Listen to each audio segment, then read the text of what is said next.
Shalom, people. This is Brother Lyles coming at you with another video, and I just uploaded my video about Queen Elizabeth's death, talking about the dimming of the light of neo-colonialism. And in it, I definitely talked about, the Queen being the figurehead of the end of colonialism and the beginning of neo-colonialism with the assassination and destabilization of all the former Commonwealth nations that her empire once ruled over, but now they rule over through them economically and also through assassinations and disruptions of the government. But we know that there was also behind her was a hidden hand of the Ish people, right? The Ish people.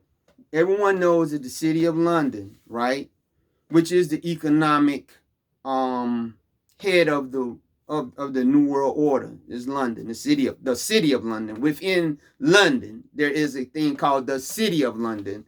Within London, this the city of London. The Rothschilds, which are Ish people, are the ones that hold the money, right? And throughout all the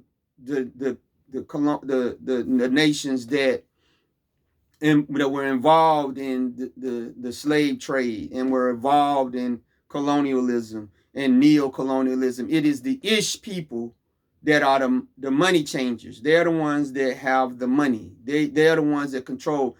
So you have this uneasy alliance between the Ish people and the Japhetic nations, the nations that are in, they're still the Gentiles. They're still in control. They are the money changers, and we can debate about the Edomite connection and all these other things of who's who. I just say Japhet and offshoot of Japhet, which is the Ish people that could or could not have elements of Semitic peoples.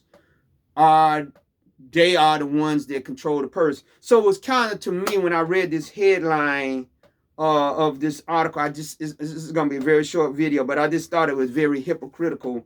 They said former Obama official calls out U.S. networks over Queen Elizabeth coverage, zeroing in on her connection to British colonialism. Although I do agree with him about British colonialism with Queen, but this is my point against what he is saying here, right?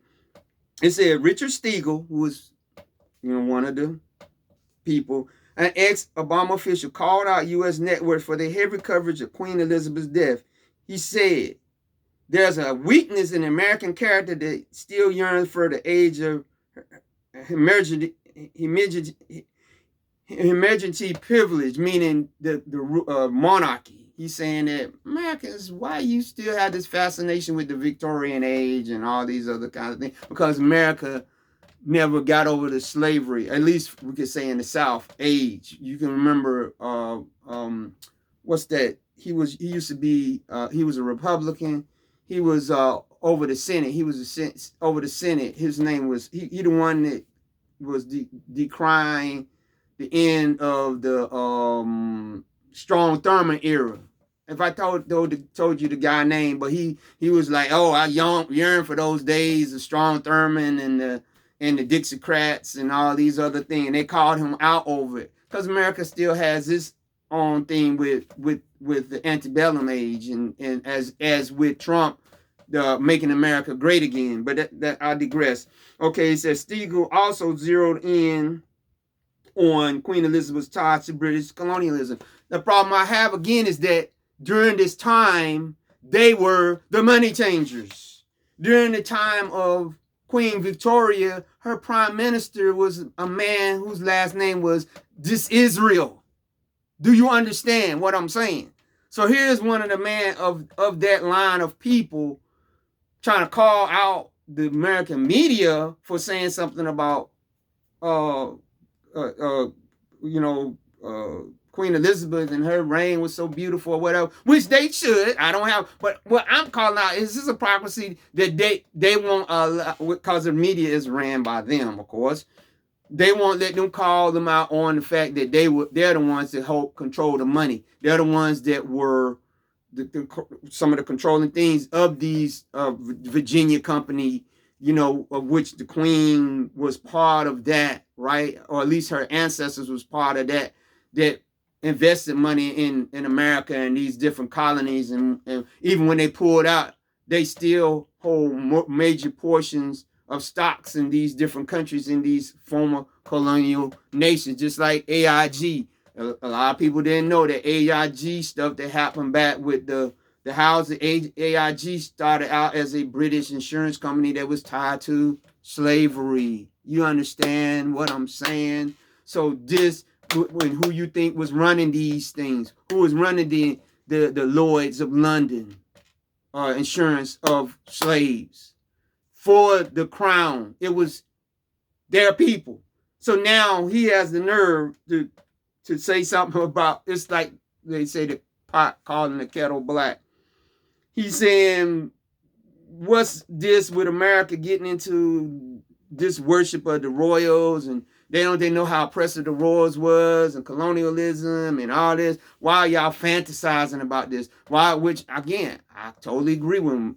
Well, maybe I'm speaking primarily about our people. I don't care really what the American Gentiles, whether they worship the royals or not. That's their prerogative. But I'm talking about our people. Why are our people getting wrapped up and tied up in all this humanity and all this? We should not be doing it. We should not be, and definitely the other African nations, you should not be getting tied up. But just remember, it's these people that are the bankers. These people that profit off the wars. Although, yeah, all that gold and different things belong to Queen Elizabeth and her, and had as those, well, they stole it. They stole it, through war, I'm saying. But those that hold it in trust for them, hold it in the bank, that trade it out, that set the price of it, is their people, the Ish people. And so now they're saying this.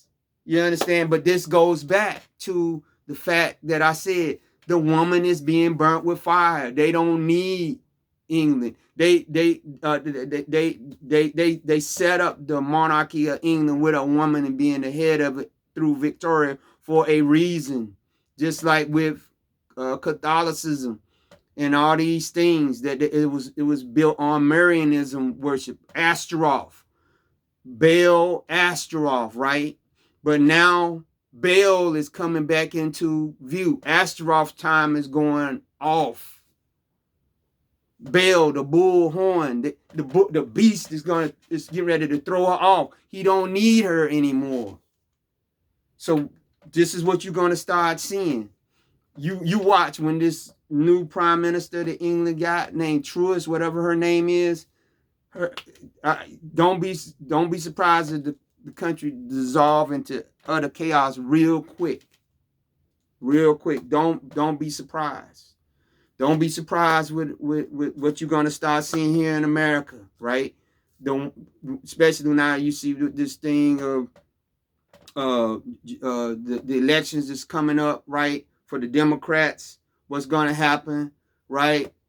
I'm telling you, the right is itching to get Trump back in, because their worst fear is that something will happen to Biden and then Harris would take over.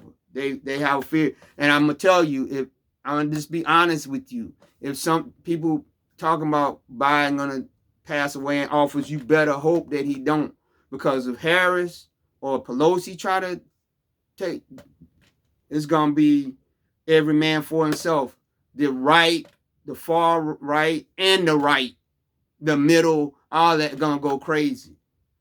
They would go crazy. So I'm saying, this guy, he's already, signaling, right? Saying, hey, it's the end of that. And that royal thing is an integral part of the English life, right? And he's just saying, hey, that's glory in it. But again, the money changers, they have the money that help prop these people up. And they gotta have as they have a dissenting voice, they also have a voice that's going to come back against him. But I'm just saying the other hypocrisy of it, that he's saying that. So again, let's leave a comment, give this video a thumbs up. Be blessed.